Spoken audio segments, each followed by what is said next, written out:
Thank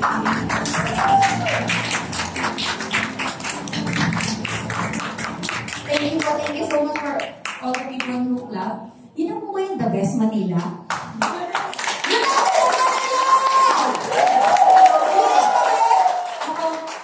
Before I start, I'm CJ Mateo, one of the Diamond One Star of Relay Philippines, and I'm so excited to be part of this afternoon leader sharing session natin. Okay na po bang palakpakan niyo yung sarili niyo? Kasi nandito po ngayon. So medyo nag-pressure po ako ngayon kasi yung mga speakers po natin medyo nagkakaroon ng mga delay sa daan. So, hindi ko po alam kung nandyan man po yung first speaker natin, pwede po bang, ayan, meron na, may confirmation na, nandito pala siya. Alright. Pwede po bang pakilingon yung mga katabi niyo? And kung pwede pakingitian na rin. Yan. Pakibati na rin ng magandang hapon. Ayan. So, ayan. Welcome to the Relay International, Relay Philippines. We are so glad na nandito po kayo. And sino po dito yung na-kidnap? Yung sinabing kakain lang sa MOA tapos hindi lang na-a-attend dito. Sino po? Meron po ba? Meron? Wala naman. Meron nag-aaway dito sa una. Hindi naman po kayo na-kidnap, no? Hindi naman. Alright. Sino po yung aware sa kung ano yung pwede niyong marinig ngayong hapon na to? Aware naman po. Sino po yung first time na pupunta dito? First time? Can I see your hands po? Wow, pwede po ba palakpakan natin yung mga first timers natin? Welcome to Relay po. We are so blessed and glad you are here. And we are so excited to share with you the information or our experiences why we are here. Okay na po ba ngayon parang palakpakan na natin yung line of speakers natin this afternoon? Itong line of speakers natin, they prepared their story. Na kahit some of their story, some part of their story, medyo sensitive, i-share pa rin nila for you to learn from, for you to be motivated, and for you to have some inspiration na mababaon po natin pag-uwi. Ready na po ba kayo? Yes! So kapag medyo yung cellphone po natin kapag nag-green mamaya, uulit po tayo sa umpisa. Okay lang po ba? Yes! Tapos, okay lang po bang pakihiram? Kasi nandito na po tayo, tama? Yes. Sulitin na natin. Okay lang po ba yun? Kaya po bang gawin? Yes. Sige, tingnan ko ako yung attention nyo nandito talaga. Pwede po pakitaas ng kanang kamay. In 1, 2, 3, pakilagay sa batok. Batok? Batok. Asan po batok mo? Nasaan? Yan sinasabi ko, hindi ko. Sabi ko, pahiram ng tenga and ng attention. Wala na. Okay na, tinitigil na natin po. Joke lang. Gising na po. Ready na to listen. Yes! Itong special session po na to, itong leadership, is very important for us leaders na mga naka-black suit. Bakit? Bigyan ko po kayo ng idea. Itong leader session po na to, marami pong nagbago yung tingin sa buhay. Hindi ko po sinasabi magbabago kagad buhay nyo dito, magiging successful kayo kinabukasan, hindi pong gano'n Pero marami po umuuwi after ng ganitong session na meron silang pag-asa sa heart, na they will look forward more sa buhay nila, na meron pa palang kayang ikulay pa yung buhay nila. Kaya kung nandito ka, pakisulit na, pakipakinggan po, na itong mga speakers na to, hindi po sila aakyat dito sa stage na to without a story you can bring home. Okay lang po bang pakipakinggan natin sila? Yes! So, okay lang din po ba? Saglit lang tong session na to eh. Huwag muna tayong magdaldalan sa mga katabi natin. Okay lang po ba? Yes! Kaya naman! Kasi kami hindi namin kaya. Joke lang. Kaya ko, diba? Kaya. So, without further ado, let's start with our first speaker. Bigyan ko po kayo ng background. So, may kodigo po ako this afternoon. So, our first speaker, she is an industrial engineering graduate. Nag-call center din po siya before. She formerly into insurance and a medical representative. So, marami pala siyang background. hindi siya mahilig mag-explore sa buhay. And alam niyo po ba, na yung taong nag-invite sa kanya dito, sa Relay, they are purely stranger to one another. Pero, alam niyo po, napaka-open ng heart and mind ng tao na to. Kasi yung na-interview ko po, hindi yung speaker na to. Yung na-interview ko po, yung sponsor niya. So, siya po yung nagbigay sa akin ng background kanina. And, na-curious po siya what Riway is all about and what Pertier is all about. Nung nalaman niya po yung product, kasi nag-worry po siya sa mom niya na dahil nakatandaan, I don't know yet, pero sana ma-share niya yung konti about it, na sobra daw pong nanghihina lagi, hindi na nakakagawa ng mga task, mga household chores na I think yun, yung laging nanghihina. So nung nalaman niya po yung product, she was really open to know more about it. And alam niyo po ba, ito ha, sabi ng sponsor niya, kadora talaga. December 26, 2024, she was enrolled.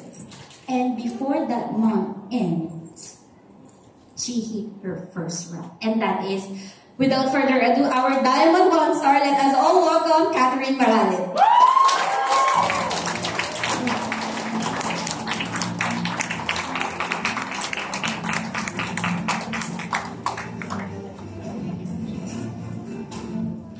Hello! Thank you, CJ. Good afternoon, Manila. Good afternoon. Ay, hindi pala. Good morning, Manila. Good morning. Okay. Siyempre, iba pag sa first hand. Ako, when I started it was actually September 26.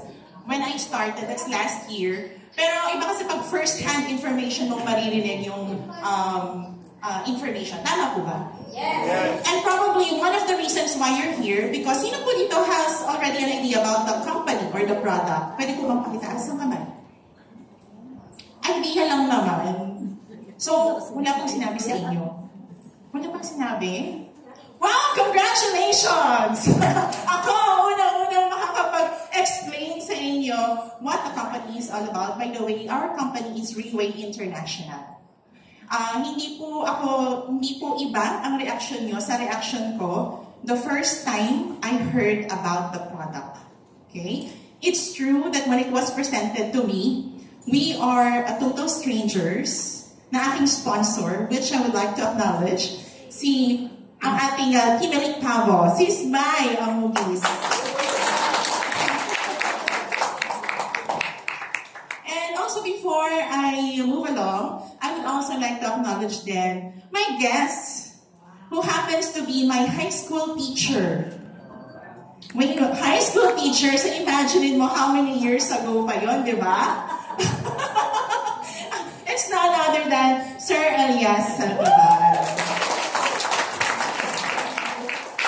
So medyo kinakabahan ako, not because I will be sharing my story, but because I will be critiqued by my own teacher in the past. So kung ano po ako ngayon, malaki pong contribution, the journey that I have been through. So tama si CJ, no, when she mentioned na parang ako si Dora the Explorer.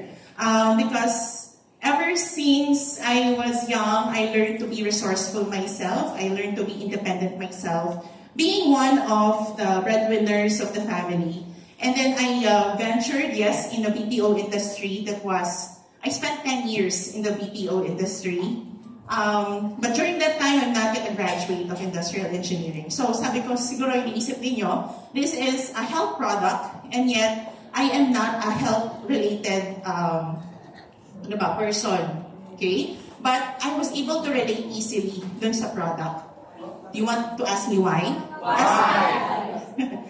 Because for someone like me, I am not a health-related person, pero let's admit it or not, sa family mo, probably you have encountered some health struggles within one of your family members. Tama po ba? Yes.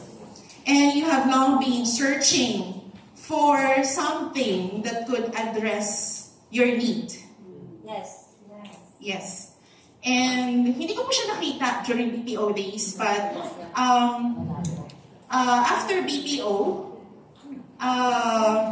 I then moved to insurance industry. You want to ask me why? Why? Kasi simple lang naman ang gusto ni Mamang mangyari sa akin eh. I have been working for 10 years na hindi ko po nakikita ang ang gabi. I've been working graveyard for 10 years. So gusto kong ma-enjoy yung makatulog din ako sa gabi. Because we're not getting any younger. Tama ba? Yes. So with that mindset, no, tinuloy ko yung schooling ko. Okay? And then after I finished schooling, I was able to be part of an insurance industry. And then I spent 5 years as a trainer in that company. And then after that, nagkaroon po ng pandemic. And during the pandemic years, lockdown, nag-farmer po ako. So pumunta ako sa farm. And doon po ay napag-usapan namin magkakapatid that we would like to put up a business. Okay? And ano po ba ang business? Sa farm. We ventured into livestock. But ever since naman, both my parents, they have this piggery, di ba po? Normal naman yun sa province, may piggery. And then during pandemic, we ventured into poultry business. And sino po ba dito naka-experience ng livestock business? Nakapag-livestock na po kayo, piggery, poultry? Hindi po biro ang capital doon. Tama po nga. Hindi biro ang capital doon. And ganoon naman po talaga kahit sa anong negosyo. Diba? Ups and downs. Tapos yung mga mangyayari pa sa economy natin, hindi natin alam. The moment na i-out na yung ating product, hindi rin natin alam if we will really win for that season or not. Tama. Diba? Si mama ko is also my personal, hindi ko siya masasabing cheerer. Siya ang aking personal challenger. Palagi niya kami china-challenge magkakapatid. Na palagi niyang paulit-ulit na sinasabi, way back nung nasa call center pa ako, hindi niyo ikayayaman yan, yung pagtrabaho niyo. Kailangan niyo yung maghanap ng way in order to get out of the rat race. Pero anong sinasabi ko kay mama? Ma, I'm born this way. Nag-e-enjoy ako. I'm happy with what I'm doing. That's the bottom line. Kahit ano pa po ang ating ginagawa, di ba? As long as you're enjoying and you're finding value in whatever it is that you're doing, you're happy. Tama ba? It's just a matter of contentment. Sabi ko kay mama, bakit ma, hindi ka pa content? I'm contented naman with my life. Wala nang pressure sa akin, di ba? Pero of course, there is a pressure, there is this financial struggle na kahit pa masasabi mo, ayun na nga, yung may trabaho ka naman, hindi mawawala na talagang short, and then you have bigger dreams. Sabi ni mama, pasalamat nga ako, di ba? My parents, kahit hindi sila ganun kayaman, no, they were able to have to generate a few pieces of land na kung saan kami nakatira, di ba? But yung masasabi mo na you personally, you can also put up your own, medyo matagal-tagal na journey yon. Okay? That although I'm a graduate of industrial engineering, di ba? Ako kasi, mas na-enjoy ko nga yung talking to people din. Yun yung na-enjoy ko rin po. So after farming, ako nagulat ako like coming from corporate work sa insurance industry, and then I went to farming. Sa akin kasi, wala akong question dyan. Kahit anong trabaho, as long as happy ako, ini-enjoy ko siya, marangal, at wala akong tinatapakang tao, happy ako dyan. Although, venturing into that type of business is really a humbling experience. Kasi talagang hard work siya. Hard work to hard work. Ako yung naka-assign sa farm, waking up as early as 4:30 in the morning, kasi ako lang yung kilala ng mga manok. Kapag may ibang pumunta sa kanila, hindi nila kilala. Ganun po pala yung mga animals. Okay? And then, I really see to it yung operations. Ako na rin sa marketing. Ako na rin sa lahat sa akin. Sabi ko nga, I have 3 brothers ngayon. And ako yung na-assign. Ako na babae pa. Okay? So, noong time na yun, I have no questions sa akin. Pero, kung mapapatakbo ko siya ng mag-earn siya, profitable, kung profitable yung business, why not? I'm willing na talikuran yung corporate. Kaya lang, hindi nakisama yung economy. The fees keeps on increasing in the price every month or every 3 months halos. So sabi ko sa mga kapatid ko, we need to stop the bleeding monetarily. We need to cut loss. So it's a loss. Pero, sabi ko nga, sa mga kapatid ko, pag iniisip namin yung amount of money na nilagay namin doon sa business na yon, at hindi po biro, ang masasabi ko lang palagi is, sa mga kapatid ko, pampalubag-loob ba? O ano, ang mahal ng tuition fee natin, no, to earn that lesson. Palaging ganun ako eh. Diba? If in any challenges all throughout our lives, there will really be failures. And exciting in one way, because there will always be a lesson. Right? Right. Kaya, no, after 2 years that we got lost that business, yung mga kapatid ko, sabi ko, equal shares naman tayo dito. So pare-pareho tayong talo. But cheer up. Especially kay Mama. Kasi si Mama, siya yung keep on pushing us to become business-minded persons, to become negosyante. Kasi di ba, when you are surrounded by business owners doon sa particular province na yon, di ba, somehow, mapapaisip ka talaga na sana ganun din kami, sana ganun din kami. Pero sabi ko nga kay Mama, I think we have to find yung para sa amin. Di ba? Yung para sa atin. So, bumalik ako, not in corporate, kasi nung after farming, hindi ko pa ma-imagine yung sarili ko going back to corporate. Kasi sinusumpa yun ni Mama. Hindi naman siya sinusumpa. Ayaw ni Mama because alam niya na dahil ko pa yung parang hindi lang siya 8 to 5 work. When you are in corporate, you are on call sometimes, ganon. Ay, hindi pala sometimes, usually. And even weekends, kailangan mo rin ibigay. Sabi ko nga, kung nako-convert lang yan sa cash, di ba? Sana, mayaman na tayo.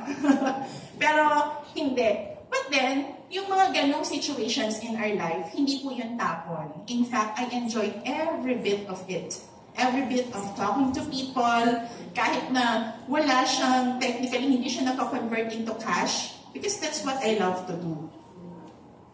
Okay? I love, ano tawag doon? Language of love ko kasi is act of service. So every time I could do something to a person, it's a win for me. I'm happy. Okay? But, eventually, yung kapatid kong nurse, one of my brothers is a nurse. Siya po yung unang naging medrep. Okay? So after farming, he realized na, oh, ating wala ka pang ginagawa, hindi ka pa masyadong busy. Baka naman pwede mo akong tulungan. So that's when I got into medical representative. Sabi kasi, mukha namang, pwede ka namang makipag-usap. Di ba? You love talking to people naman. Okay, sige, I accept the challenge. But while I am roaming around as medical representative, ako rin tinatanong ko sa sarili ko, bakit ba ako napunta dito? Yes, I love talking to people, but when I talk to people, one of the things that I would love to do is, gusto ko sana, alam na alam ko yung product na pinopromote ko 101%. Diba? But for someone who is not health-related, to know all the details about the different medicines and vitamins that we provide to different clinics and doctors, medyo challenging sa akin, but still I'm accepting the challenge naman. Hindi ko naman po yan inaayawan. Okay? Not until my mother, si Mama, was diagnosed with enlarged heart, January of last year. Kasi my father passed away because also of heart disease in 2018. So, nung nalaman ko na may enlarged heart si Mama, and alam nung kapatid kong nurse, na wala nang gamot sa enlarged heart. Wala naman pampaliit ng puso kapag lumaki na siya. Tama ba? Pag meron may kalaman na, sabihin niyo sa akin. Wala akong gamot doon. And hindi siya pwedeng mapagod. For someone na plantita, like si Mama ko, na every day na ginawa as sanay siya na palagi siyang dapat may project na gagawin. Very active si Mama. Okay? But to know, parang to be informed that magiging limited na yung kanyang activities because of that news, medyo nalulungkot ako on my part.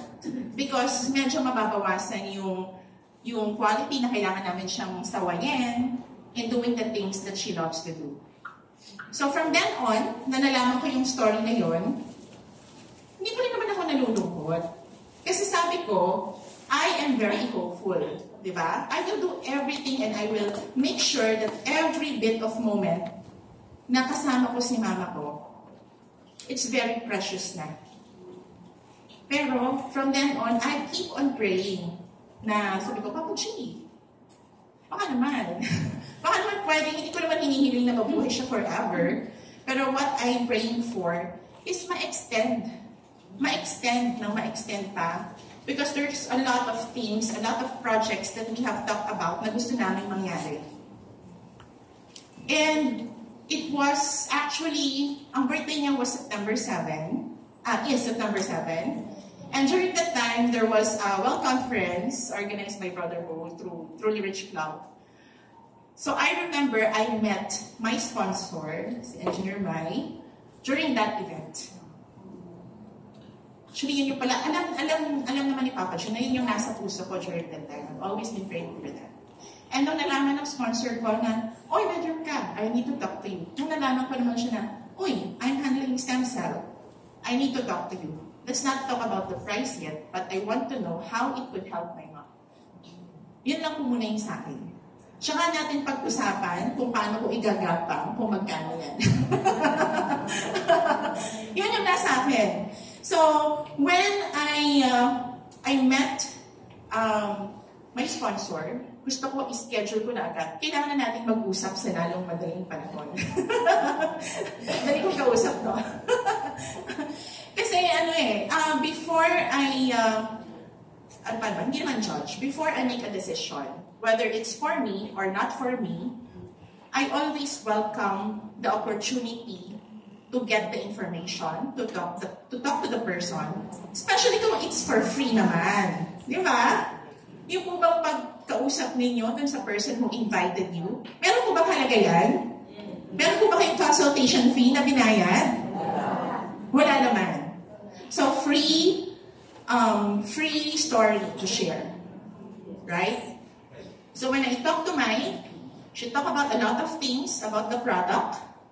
She talked about a few of the testimonials na maririnig niyo po tonight if you are still here, which I encourage you to attend. And ang sa akin, when I heard the story firsthand from Sis Mai, ako po yung tipo ng tao that I will not believe in you right away. Hindi partial, di ba? In fact, we're strangers. Hindi ko alam yung background niya, di ba? So, sabi ko, sige, if you have an office, I will attend. So I make sure, right after kaming nag-usap, I attended, I think that was a Wednesday, I think I attended the Wednesday or I attended the Thursday. All the events na pwede kong mapuntahan, pinuntahan ko. Ask me why. Why? Kasi po, iba kapag isang tao lang yung nagsasabi sa akin, at iba kapag there's a lot of people who are saying the same thing. Yes.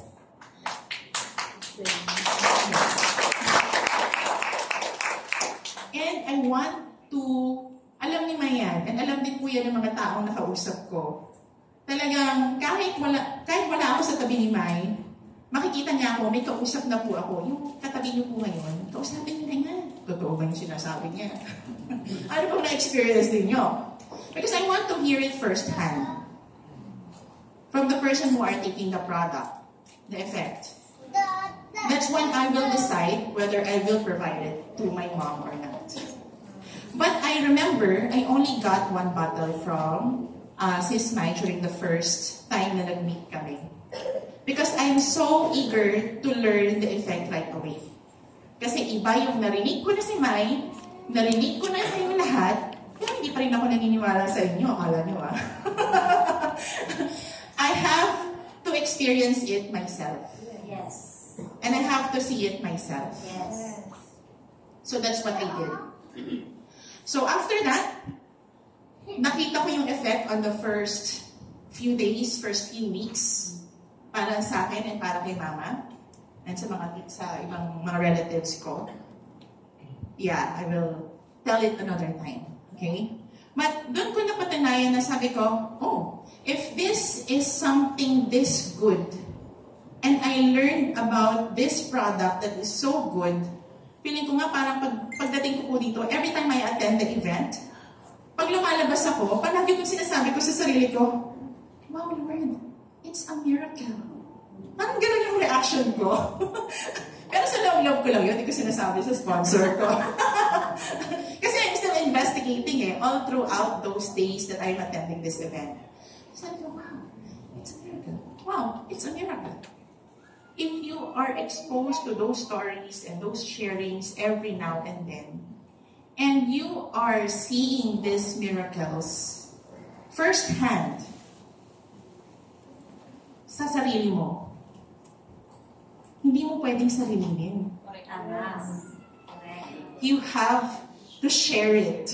Yes. You have to share it over and over again. Hindi pwedeng ikaw lang ang makinabang kasi kaya, di ba nagpipray ka? Ito yung sagot sa'yo, di ba? And now that you have the answer, kailangan mo bang sarilinin lang? No. You have to share it. So that's why, as a leader, I started last September 2026. One of the things that I realized up to now is that we are not in the business of selling.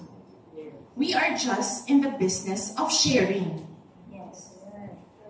Right. So, from there hanggang ngayon, nandun ako sa mindset na yun. Because when you are in the mindset of selling, mahihirapan ka.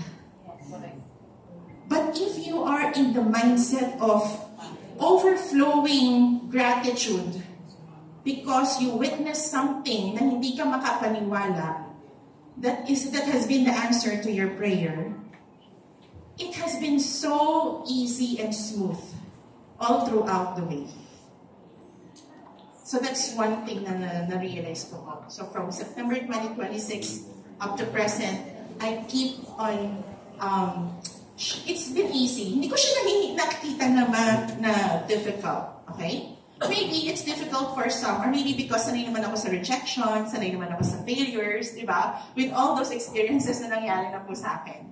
Kaya yung mga, pag kinausap kita and you did not believe, it's fine. Yes. At least I did my job. Yes. Diba? I'm doing my job because yun yung sabi sa akin ni Papa G I need to share my story. That's it. Plain and simple. And siguro, one of the few things na nakatulong din po sa akin is having a body. Okay?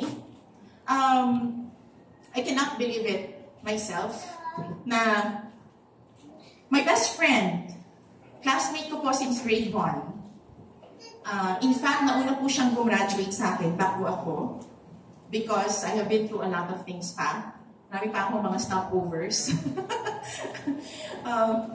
She is already a doctor and I'm still studying. Ganun po yung journey namin. But little did I know, actually when I researched about the product and about the company, I did not talk to her. It's my choice because I don't want a biased answer coming from her. When it's my mom's health that I am researching about, ayoko munang makarinig ng kahit ano. I want to research it firsthand through my eyes. That's it. But little did I know na siya pala, which is already a doctor. She knows the product already, may gulay. Ano ba naman yan? She's been recommending the product since 2017. But hindi niya lang alam yung the business side of it. And hindi siya interested sa business side of it way back 2017. Because probably, katulad ko siya, that before I can trust the person, I have to know more and more and more about the company and the product and also the person who is presenting to me. Kaya ngayon, magkabody naman na kami. And she's also recommending it to her patients. Since 2017 pa nire-recommend na niya, di ba? So how much more now na nalaman niya na I'm also one of the distributors already of Rainy International. Yes. So with that, siguro ang gusto ko lang iwan sa inyo is the mindset the mindset that although we are in this business, ang bottom line kasi dito, if you know in yourself that you are in the business of serving other people and just sharing your story, everything will be easy. So thank you so much and hope to hear more from other people.